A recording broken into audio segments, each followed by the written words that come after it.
Things have gone pretty well. I felt like I needed to step it up a little bit there. I was like 32nd on the speed chart, and it felt like I was going as fast as I could go. Man, this place is really, really, really fast. Never would have thought we'd have been running 3580s.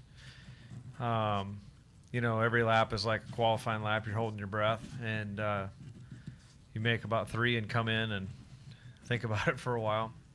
But our car picked up speed. We kept working on, getting it down out of the air and working on different things and drivability, and got it pretty decent there at the end. So pretty happy with it. Just don't know, what it's going to turn out like here. I'm curious to see when the temperature, heats up in the afternoon and the track starts taking rubber. Where do the speeds go? The one thing that I've seen so far is the track's pretty wide. The grooves all the way up in the middle of the second groove. That's certainly going to help racing around here at those speeds, because it gives some options. Thank you, Greg. We'll take a few questions now. I think we've got a wireless mic. We've got two of them. Let's come up here to the front. We'll go with Claire B. Lang and then Nate Ryan and then Bob. Claire B. Lang, Sirius XM NASCAR Radio. For the former points leader, a quick question about the speeds, because there was a conversation yesterday with Jimmy Johnson about how, sort of frightening it is, how if anybody, veers off that speed, it's really going to hit hard. And I'm wondering if you think about that, if these speeds are too fast, and put them in perspective. I think we're approaching some safety concerns at the speeds we're going.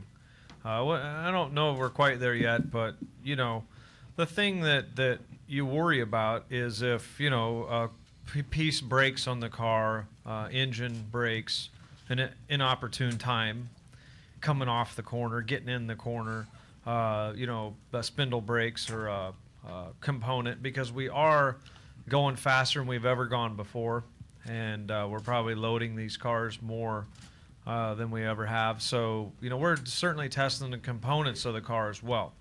The Panhard bar mounts, the sway bar heim joints, are they strong enough? The sway bar arms, so we're certainly, pushing the envelope, and with the extra speed, the wall still isn't going to move when you get there. So it can be somewhat of a concern, if the track continues to pick speed up, Well, that's hard to say, because guys have gotten hurt at Richmond before, so it's not necessarily the sheer speed of what causes a bad accident or whatnot. So, but certainly the higher it gets, the easier that intersection line can be. Let's go to Nate, and then we'll go over to Bob. Go ahead, Nate. Nate Ryan, USA Today. Greg, just reading back to what you said every lap is like a qualifying lap. You're holding your breath. You make three and come in and think about it a while. When you come in and think about it, are you thinking, I'm not sure if I want to go back out there? And are you guys in qualifying trim? Is that why you're going so fast? No. No, Okay. no, we're in race trim. Yeah, we're not in qualifying trim yet. Qualifying trim will be spectacular, I'm sure. It's just how fast this place is. I knew it was going to be like this when they repaved this place, because it has some banking. It's wide. The corner entry is a real long arc. It's just got a lot of grip, and that's how, it's just going to be like this. We tested at Texas World Speedway and went the same speed. We went 218 there like 5 years ago, or maybe it's longer than that now, but these big places, they're just going to make a lot of speed. Is there a sense that during the race it'll settle down a little bit? Basically what makes the speed is the grip. So if the tire starts to give up a little bit of grip, if the racetrack starts to give up grip, is more importantly, I guess, what I should say. So it's supposed to be 88, 90 degrees on Sunday. This is our first day here still. As this track takes rubber, it gets hot and slick. You could easily slow down a second like that, easily. So then the speeds are back, more reasonable. Right now, we're out there running 3580 or 36 flat. That's pretty damn fast for a race pace, So I think as the track rubbers in and that speed starts to drop down, I think that's going to be what you're going to see in the race. You always see slower race pace, even Pocono, right? We saw a second slower in the race than we practiced, so probably the same here. Go ahead, Bob.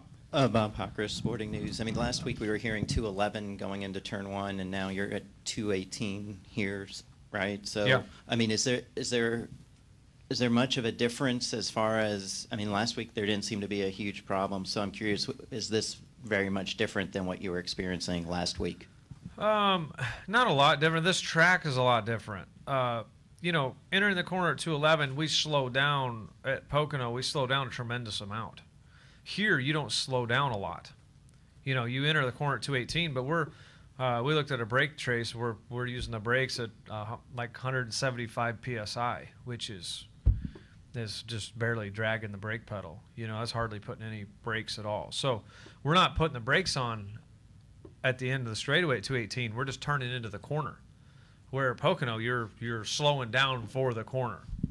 So that's what makes this much faster. Is the center corner speed is dramatically higher than that situation.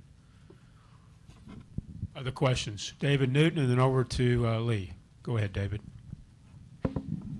David Newton, ESPN.com. I'll change gears a little bit here. Dale Jr. coming up 4 years tomorrow on not winning a race. Can you imagine going 4 years and you've had some it's got to be streaks? terrible. Yeah. Just what's that do to the psyche of a driver when you go that long? I mean, I'd think about retiring. I better quit teasing. Everybody's going to hate me. It is really tough. And last time I went, a year and a half or something like that. And, it wears on you. It does, It really does. And the other thing that is actually worse for him right now is he's running so good. It seems like when you run as good as he's running, the pressure's even greater because a win is just around the corner, if that makes any sense. When we started out this season for us, I hadn't won in a year and however many races. So it was, 40 or 50 or 60 races or whatever it was. So we were running so good.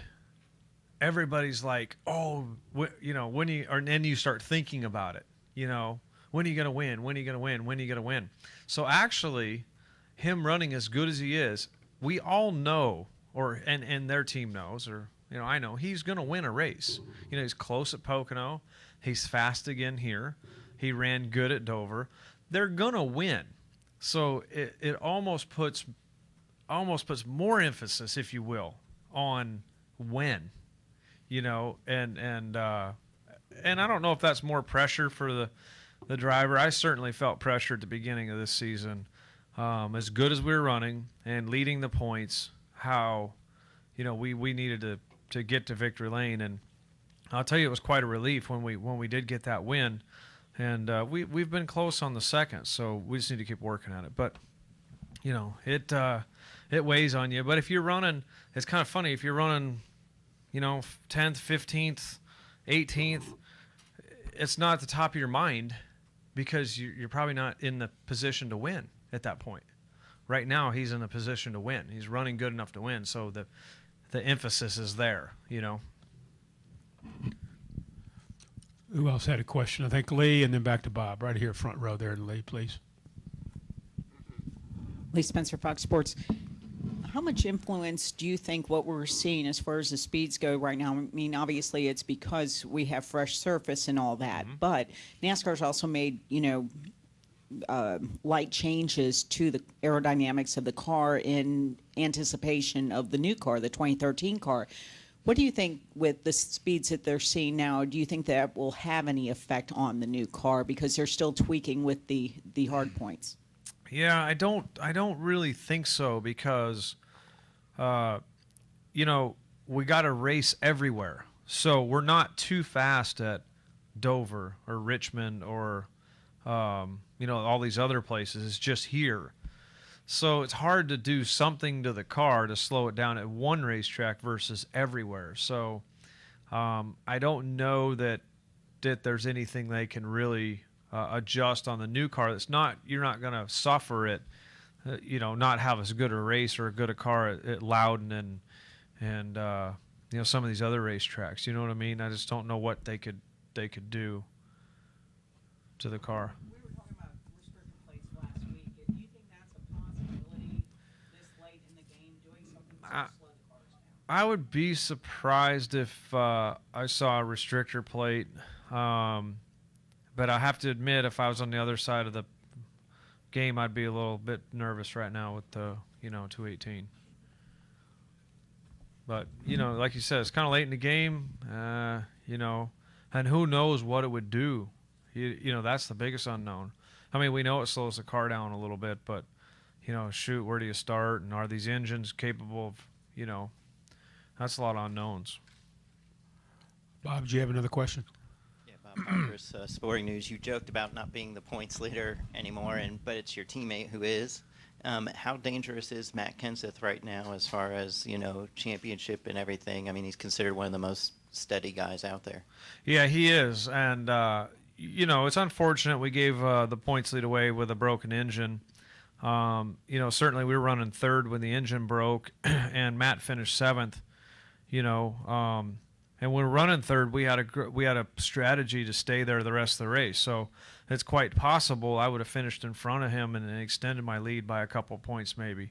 Maybe I finished fourth, fifth, sixth, at least in front of him. So that's kind of unfortunate that it happened that way, but we understand. I understand that things happen, and quite frankly, I contributed to that engine issue. I followed the 27 car through the dirt accidentally. I was right against his bumper. I couldn't see. I just went where he went, and getting into turn 3, we were off the track trying to miss that big pile of grease sweep that the track guys put down. That was no oil on that corner, so we were trying to miss that. We knew we needed to stay under it, otherwise you're gonna slide way up the track.